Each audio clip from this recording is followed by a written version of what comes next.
Hello everyone. तो class 8 की science में हम पढ़ रहे हैं reaching the age of adolescence. तो आज का जो हमारा सब टॉपिक है वो है जो डिफरेंट इंडोक्राइन ग्लैंड्स है, उनकी डिफिशिएंसी से हमें कौन कौन सी डिजीज हो सकती है। ठीक है, तो ये हमारा लास्ट सब टॉपिक है इस लेसन में। बाकी हमने सारे अल्हम्दुलिल्लाह कंप्लीट किए। सो पहले जो मास्टर ग्लैड है जिसको हम पिट्यूटरी ग्लैड भी बोलते हैं, आपको पता है वो सिक्रीट करता है ग्रोथ हार्मोन। ठीक है, और उसके बगैर उसकी जो फंक्शन है वो बाकी जो तमाम ग्लैड्स है हमारी बॉडी के अंदर उनको वो कंट्रोल करता है। तो अगर ये जो पिट्यूटरी ग्लैंड है ये यूजुअली क्या सिक्रीट करता है, ग्रोथ हार्मोन। अगर ये ग्रोथ हार्मोन हाइपर हो गया, हाइपर मींस एक्सेस अमाउंट में रिलीज हो गया, ज्यादा सिक्रीशन हो गई उसकी, तो उससे क्या होता है, उससे हमारी बॉडी को इफेक्ट होता है। इफेक्ट क्या होता है कि अगर हाइपर हो गया, ग्रोथ हार्मोन ज्यादा रिलीज हो गया, उसकी सिक्रीशन ज्यादा हमारी बॉडी में हो गई, तो उससे एक डिजीज होती है, उसको बोलते हैं जाइजानिटिज्म। क्या बोलते हैं, जाइजानिटिज्म। जाइजानिटिज्म होता है ओवर ग्रोथ जो होता है। आप कभी देखते हो कोई ज्यादा लंबा होता है, वो उसको एक्चुअली एक यही डिफिशिएंसी होती है ग्रोथ हार्मोन की। उसको हाइपर हुआ होता है वो सिक्रीट उसकी बॉडी में, तभी वो बहुत ज्यादा ओवर ग्रोथ होती है उसकी बॉडी की। तो उस डिजीज को बोलते हैं हम जाइजानिटिज्म। तो अगर इसकी सिक्रीशन कम हो गई, कम मीन्स हाइपो, ठीक है, तो कम सिक्रीशन से मीन्स कि इसका जो सिक्रीशन है वो लेस अमाउंट में हमारी बॉडी में रिलीज होता है, उससे भी बॉडी इफेक्ट होती है। और फिर एक डिजीज होती है उससे, उसको हम बोलते हैं डिवार्फिज्म। डिवार्फिज्म होता है कि ओवर ग्रो, यस सॉरी, बहुत कम ग्रोथ होना। ठीक है, मतलब रिटार्डेड ग्रोथ होना, कि आप छोटे रहते हो बहुत ज़्यादा हाइट में, बहुत ये ना आपकी ग्रोथ अच्छी अच्छे से नहीं होती है, आप डिवार्फ रहते हो, रिटार्डेड ग्रोथ होती है आपकी, और उस वाली डिजीज को हम बोलते हैं डिवार्फिज्म। ठीक है, अगर उसकी ग्रोथ हार्मोन की सिक्रीशन कम होती है, तो ये होती है किस वाली ये वाली डिजीज किससे होती है, डिवार्फिज्म एंड जाइजेनेटिज्म। अगर इस जो पिट्यूटरी ग्लैंड है उसकी सिक्रीशन से अगर वो हाइपो या हाइपर हो गया।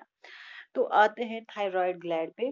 आपको पता ही है वो दो T4 एंड T3 ये सिक्रीट करता है, वो हार्मोन सिक्रीट करता है, वो मैंने आपको कल पढ़ाया कौन से सिक्रीट करता है वो। एक तो ट्राई ओडोथायरोनिन और थायरोक्सिन। ठीक है, तो अगर उनकी थायराइड ग्लैंड की सिक्रीशन इम्प्रॉपर होती है, कम या ज्यादा, तो उससे क्या डिजीज होती है, उससे होता है गाइटर। ठीक है, जो गाइटर होता है, जो नेक में वो इनलार्जमेंट होती है इस थायराइड ग्लैंड की, तो नेक में वो आपको नेक नेक वाला जो पोर्शन होता है वो ब्लज होता है, उसकी स्वेलिंग जैसे होती है, वो बाहर निकल आता है, तो उसको हम बोलते हैं गाइटर। तो गाइटर लेकिन एडल्ट्स में होती है, लेकिन जो चिल्ड्रन होते हैं, बच्चे जो होते हैं, उनमें होता है क्रेटिनिज्म। क्रेटिनिज्म होता है जो जिसमें स्टंटेड ग्रोथ होती है, अच्छी तरह से उसकी ग्रोथ नहीं हो पाती है, उसके छोटे छोटे फिंगर्स होते हैं, उसकी जो बोन्स और टीथ होते हैं वो डिफॉर्म्ड होते हैं, अच्छी शेप के नहीं होते हैं।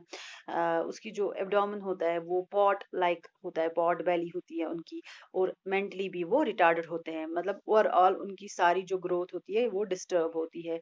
तो उस वाली डिजीज को हम बोलते हैं क्रेटिनिज्म। क्या क्या डिफिशिएंसी ऑफ इससे थायराइड ग्लैंड से कौन कौन सी, अगर वो उनकी सिक्रीशन इम्प्रॉपर होती है तो दो डिजीज होती है, एडल्ट्स में गाइटर और बच्चों में क्या होती है, क्रेटिनिज्म। तो ऐसी पैनक्रियाज की बात करें जो दोनों एक्ट करता है as an exocrine and as well as an endocrine gland. तो आपको पता ही है वो स्टमक के बिलो लोकेट होता है, तो वो दो ये हार्मोन सेक्रेट करता है, इंसुलिन एंड ग्लाइकोगन। ठीक है, तो इंसुलिन का काम है जो ब्लड में ग्लूकोज लेवल होती है वो उसको कम करता है। ग्लाइकोगन का काम होता है जो ब्लड में ग्लूकोज लेवल होती है उसको इंक्रीज करता है। ठीक है, तो बैलेंस करके रखते हैं ये।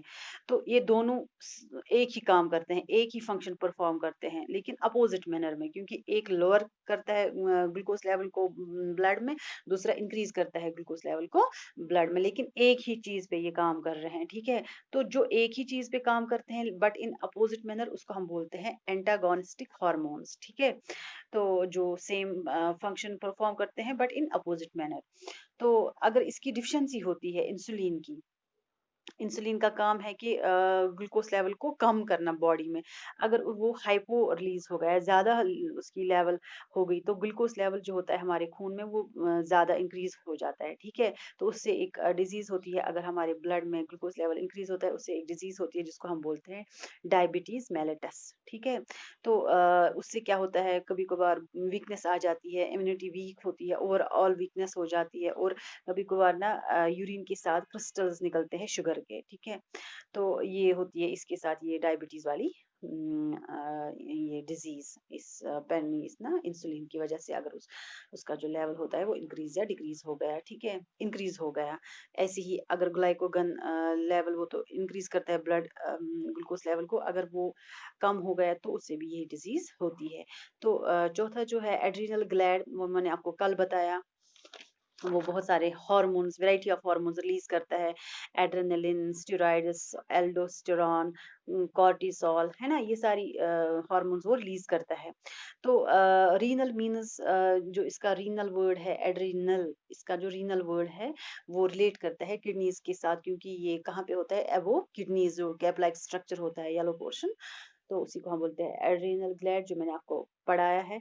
तो एक जो ये सेक्रेट एक हार्मोन करता है, एड्रेनलिन, एड्रेनलिन, ठीक है। वो रेगुलेट करता है blood pressure, breathing rate, heart beat. तो जो भी हमारे मतलब आप सिंपल टर्म्स में समझो कि जो ये हमारी बॉडी को प्रिपेयर करता है फॉर एक्शंस, ठीक है। तो जब ये प्रिपेयर करता है हमारी बॉडी को for actions, that means it is connected to control feelings, ठीक है। जैसे कि लव वाली, आपको किसी पे प्यार आता है, वो भी ये कंट्रोल करता है। गुस्सा आता है आपको, कभी करता है मन कि किसी को थप्पड़ मारे। तो ये सारी जो ये फीलिंग्स होते हैं ये कौन कंट्रोल करता है, एड्रेनलिन, ठीक है। तो दैट मीन्स कि जो फीलिंग्स होती है ये इन्फ्लुएंस होते हैं किसके साथ, blood pressure, breathing rate, heart beat, इन चीजों के साथ, ठीक है। तभी हम इसको बोलते हैं, इस वाले हार्मोन को बोलते हैं इमरजेंसी हार्मोन, क्योंकि ये हमारे कनेक्ट किससे होता है, हम इट कंट्रोल्स आवर फीलिंग्स। तो कभी आप हॉरर मूवी देखते हो तो आप डर जाते हो, वो डरना आपका इसी वाले हार्मोन से होता है। वो फीलिंग्स इसी हार्मोन की वजह से आते हैं आप में। तो ऐसी ओरीज, मैंने आपको बोला कि ओरीज फीमेल में प्रेजेंट होती है, और वो कौन सा वाला हार्मोन रिलीज करते हैं, एस्ट्रोजन, ठीक है। वो फीमेल सेक्स हार्मोन है, दैट इज फॉर उसकी फंक्शन है development of secondary sexual characters और एग प्रोडक्शन इन फीमेल्स में, ठीक है। तो अगर वो लो एस्ट्रोजन लेवल हमारी बॉडी में रिलीज होता है, तो वो इंटरफेयर करता है हमारी सेक्सुअल डेवलपमेंट के साथ, या सेक्सुअल फंक्शंस जो होते हैं, प्रेगनेंसी या बहुत कुछ, वो इफेक्ट होता है। ओबेसिटी होती है, ऑस्टियोपोरोसिस होते हैं, कार्डियोवास्कुलर डिजीज हो जाती है उसके लो या ज्यादा, या प्रोजेस्टेरॉन की वजह से, उससे भी प्रेगनेंसी इफेक्ट पड़ती है, या बच्चा मतलब आप कंज्यूम नहीं कर पाते हो, ये चीजें हो जाती है इन वाले हार्मोन्स की, अगर इनकी डिफिशिएंसी हो। तो ऐसी टेस्टीज, मैंने आपको बोला कि टेस्टीज जो होते हैं वो मेल में प्रेजेंट होते हैं, तो वो कौन सा हार्मोन रिलीज करते हैं, टेस्टोस्टेरॉन। उसका काम है स्पर्म प्रोडक्शन और development of secondary sexual characters in male, ठीक है। तो अगर इसकी कमी होगी टेस्टोस्टेरॉन की, तो उस वो वाला उसमें ये ना स्पर्म जो प्रोडक्शन होता है वो इफेक्ट होता है, कम प्रोड्यूस करता है वो, ज्यादा स्पर्म्स प्रोड्यूस नहीं कर पाता है। और जो अगर उसका कम लो टेस्टोस्टेरॉन होता है उसकी बॉडी में, वो हार्मोन कम होता है, तो जो बच्चा पैदा होता है मेल, तो उसमें एक बीमारी हो जाती है, डिजीज हो जाती है, जिसको हम बोलते हैं हाइपोगोनाइडिज्म, ठीक है। उसके बहुत सारे मेटाबॉलिक डिसऑर्डर्स भी हो जाते हैं। सो ये थी डिफिशिएंसीज इनकी, अगर हार्मोन्स की सिक्रीशन हाइपर हो या हाइपो हो, कम हो या ज्यादा हो, तो ये डिजीज होती है इनके साथ। सो ये आज का हमारा लास्ट टॉपिक था इस लेसन का, जिसका नाम था reaching the age of adolescence. So this was it, thank you.